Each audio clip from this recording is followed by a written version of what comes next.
Hi hello welcome back to my YouTube channel. അപ്പോൾ ഇന്നൊരു birthday വ്ളോഗാണ്. ഇന്ന് ഞങ്ങളുടെ എയ്ഡൻ്റെ 5th ബർത്ത്ഡേ ആണ്. എയ്ഡൻ ഞങ്ങളുടെ രണ്ടാമത്തെ കുട്ടിയാണ്. അപ്പം മൂത്ത ആളും ഇളയാളും തമ്മിൽ ഒരു വയസ്സിൻ്റെ ഡിഫറൻസേ ഉള്ളൂ കേട്ടോ.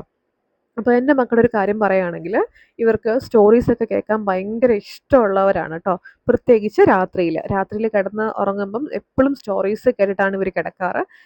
എന്നെക്കൊണ്ട് നിർബന്ധമായിട്ട് ഇവർ ഒരു സ്റ്റോറീസ് എങ്കിലും പറയിപ്പിക്കും. ഞാൻ എത്ര വയ്യാന്ന് പറഞ്ഞാലും അവർ വാശി പിടിക്കും. അവർക്ക് സ്റ്റോറീസ് കേട്ടാലേ അവർ ഉറങ്ങുള്ളൂ. അപ്പം നിങ്ങളുടെ വീട്ടിലുണ്ടാവും അല്ലേ ഇങ്ങനെയുള്ള കുരുത്തം കെട്ട സാധനങ്ങളൊക്കെ. അപ്പോൾ ഇങ്ങനെയുള്ളവർക്ക് ഇങ്ങനെ മക്കൾ വാശി പിടിക്കുമ്പോൾ നമ്മൾ എത്ര കഥകളാണ് പറയുക അല്ലേ. അപ്പം ഞാനിങ്ങനെ ആദ്യമൊക്കെ എനിക്കറിയാവുന്ന ഒരുപാട് കഥകൾ ഞാൻ പറഞ്ഞു. പിന്നെ റിപ്പീറ്റീവായിട്ട് പറയാൻ തുടങ്ങി. അപ്പം മക്കൾക്ക് ബോറടിക്കാൻ തുടങ്ങി. പുതിയ കഥ പറ അങ്ങനെ അവർ തുടങ്ങുക. അപ്പം ഞാനങ്ങനെ പ്ലേ സ്റ്റോറിൽ പരതി കണ്ടുപിടിച്ച ഒരു ആപ്പാണ് ലാലാ സ്റ്റോറീസ് എന്ന് പറഞ്ഞിട്ട്. പ്രൊമോഷനും കാര്യങ്ങളൊന്നും അല്ല കേട്ടോ, എൻ്റെ ജെന്യുവൻ ആയിട്ടുള്ള ഒപ്പീനിയനാണ്. അപ്പം നിങ്ങളുടെ വീട്ടിൽ ഇതുപോലെ കഥ കേട്ട് കിടക്കാനായിട്ട് പ്രത്യേകിച്ച് ബെഡ് ടൈം സ്റ്റോറീസൊക്കെ ഇഷ്ടപ്പെടുന്ന മക്കളാണെങ്കിൽ നിങ്ങൾക്ക് തീർച്ചയായിട്ടും ഡൗൺലോഡ് ചെയ്ത് യൂസ് ചെയ്യാൻ പറ്റുന്ന ഒരു ആപ്പാണ് ലാലാ സ്റ്റോറീസ് എന്ന് പറഞ്ഞിട്ട്. ഇതിനകത്ത് എല്ലാ ലാംഗ്വേജസിലും സ്റ്റോറീസ് ഉണ്ട്. അപ്പം മക്കളുടെ താല്പര്യം അനുസരിച്ചിട്ട് ഏത് ലാംഗ്വേജിലാണോ നമുക്ക് അതിനകത്ത് പ്ലേ ചെയ്ത് കൊടുക്കാം. അതിൽ ലാല എന്ന് പറഞ്ഞൊരു ക്യാരക്ടറാണ് സ്റ്റോറി പറയുന്നത്.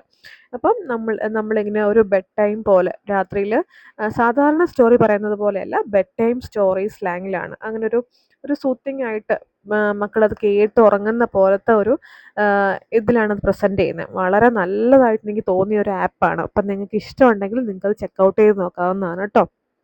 അപ്പം നമ്മൾ ഏഡൻ്റെ ബർത്ത്ഡേ അവൻ്റെ സൂപ്പർ ഹീറോസാണ് അവൻ്റെ ഏറ്റവും ഇഷ്ടമുള്ള ക്യാരക്ടേഴ്സ്. അപ്പം അവന് സ്പൈഡർമാൻ്റെ കേക്കാണ് വേണ്ടെന്നൊക്കെ പറഞ്ഞു. അതുകൊണ്ട് നമ്മൾ സ്പൈഡർമാൻ്റെ കേക്കാണ് ഓർഡറൊക്കെ ചെയ്തത്. അതേപോലെ അവരുടെ എല്ലാ ബർത്ത്ഡേക്കും നമ്മൾ അവർക്ക് എന്തെങ്കിലും ചെറിയൊരു ഗിഫ്റ്റ് കൊടുക്കാറുണ്ട് കേട്ടോ. അപ്പോൾ ഒരാൾക്ക് മാത്രമായിട്ട് നമ്മൾ കൊടുക്കാറില്ല. 2 പേർക്കും കൊടുക്കുമ്പോൾ 2 പേർക്കും കൊടുക്കും. കാരണം 2 പേരും ചെറിയ ഡിഫറൻസ് അല്ലേ ഉള്ളൂ. അപ്പോൾ അതുകൊണ്ട് 2 പേർക്കും നമ്മൾ ഗിഫ്റ്റ് കൊടുക്കാറുണ്ട്. അപ്പോൾ ഈ പ്രാവശ്യം നമ്മൾ കൊടുത്തത് ഒരു സ്റ്റേഷനറി കിറ്റാണ് അപ്സരേൻ്റെ. അടിപൊളി സംഭവമാണ്. 1 വർഷത്തേക്ക് കുട്ടികൾക്ക് ഉപയോഗിക്കാൻ വേണ്ട എല്ലാ സാധനങ്ങളും അതിനകത്തുണ്ട്.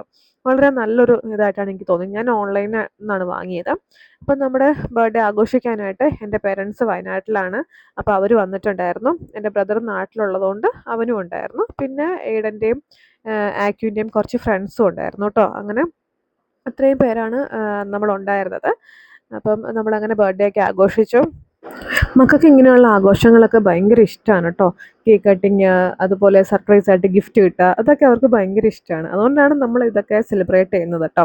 പിന്നീട് നമ്മൾ ഫുഡൊക്കെ കഴിച്ച് നമ്മൾ പിരിഞ്ഞു കേട്ടോ. അപ്പോൾ ഇന്നത്തെ വീഡിയോ ഇത്രയേ ഉള്ളൂ. നിങ്ങൾക്ക് ഈ വീഡിയോ ഇഷ്ടമാവുകയാണെങ്കിൽ അല്ലെങ്കിൽ ഹെൽപ്ഫുൾ ആവുകയാണെങ്കിൽ നിങ്ങൾ തീർച്ചയായിട്ടും സബ്സ്ക്രൈബ് ചെയ്യാനും ഷെയർ ചെയ്യാനും ലൈക്ക് ചെയ്യാനും മറക്കരുത്. അപ്പോൾ കുറച്ച് ഫോട്ടോസൊക്കെ ഞാൻ ആഡ് ചെയ്യുന്നുണ്ട് ഇതിനൊപ്പം.